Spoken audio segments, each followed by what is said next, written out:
नमस्कार साथियों, Ayush competition classes में आप सबका स्वागत है। आज का हमारा जो ये वीडियो है ये एसएससी CHSL 2021 की विज्ञप्ति के विषय में है। अभी हाल ही में एसएससी के द्वारा ये पद निकाले गए हैं। इन पदों के लिए 1 फरवरी 2022 से आवेदन हो रहा है और ये आवेदन 7 मार्च 2022 तक रहेगा। और जो ऑनलाइन पेमेंट की लास्ट डेट है वो 8 मार्च 2022 रात 11 बजे तक रखी गई है। और अगर किसी स्टूडेंट को कोई करेक्शन इसमें करना है तो करेक्शन के लिए जो डेट रखी गई है वो 11 से 15 मार्च 2022 रखी गई है। ये जो पेपर है इसमें आवेदन करने के लिए अभ्यर्थी जो जनरल हैं या इसके अतिरिक्त OBC या EWS हैं उनसे 100 रुपये आवेदन शुल्क लिया जाना है और जो अन्य वर्ग के हैं उनसे आवेदन शुल्क नहीं लिया जाना है।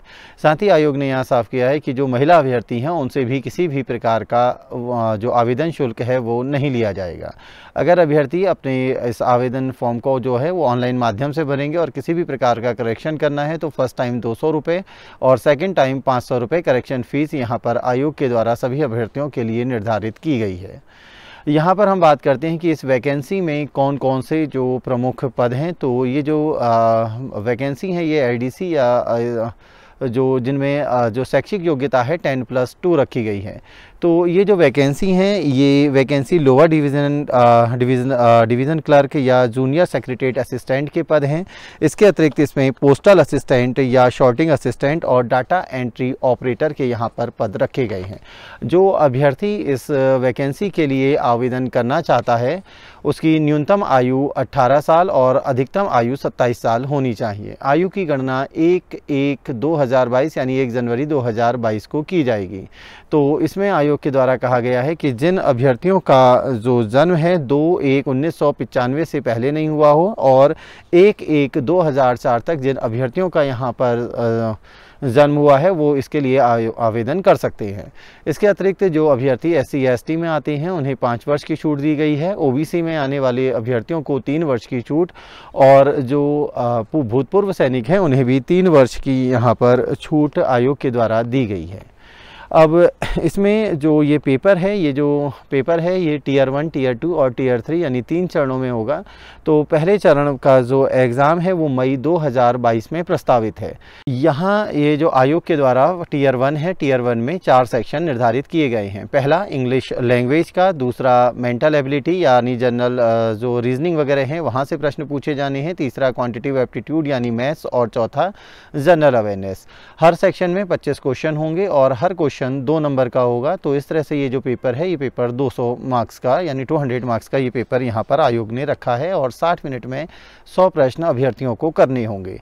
यहाँ जो Tier 2 है, Tier 2 के लिए भी आयोग के द्वारा कोई जानकारी नहीं दी गई है और Tier 3 जो होगा उसमें टाइपिंग टेस्ट या स्किल टेस्ट वगैरह लिया जाना है।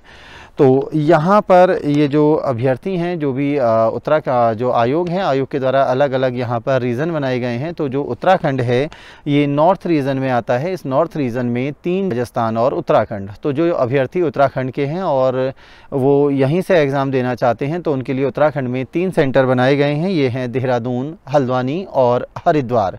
तो जो अभ्यर्थी इस पदों के लिए आवेदन करेगा उनको न्यूनतम यहाँ से या तो हल्द्वानी, देहरादून या हरिद्वार पेपर देने जाना पड़ेगा।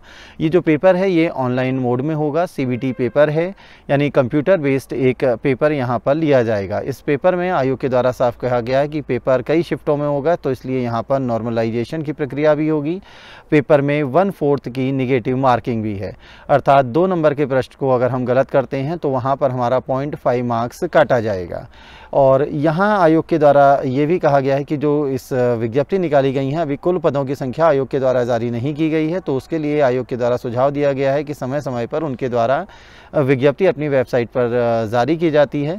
तो जो अभ्यर्थी इन पदों के लिए आवेदन कर रहे हैं वो आयोग की वेबसाइट पर जाके इस विज्ञप्ति को मूल रूप में पढ़ें या जो आयोग बीच बीच में नोटिफिकेशन अपने जारी करेगा वहाँ से भी अभ्यर्थी अपडेट रह सकते हैं। तो आज का ये जो हमारा वीडियो था इसमें हमने SSC CHSL 2021 के विषय में जो भी बेसिक जानकारी थी उसके बारे में हमने यहाँ पर अभी तक जानने की कोशिश की और अभ्यर्थी एक बार आवेदन करने से पूर्व इस विज्ञप्ति को भली भांति पढ़ लें।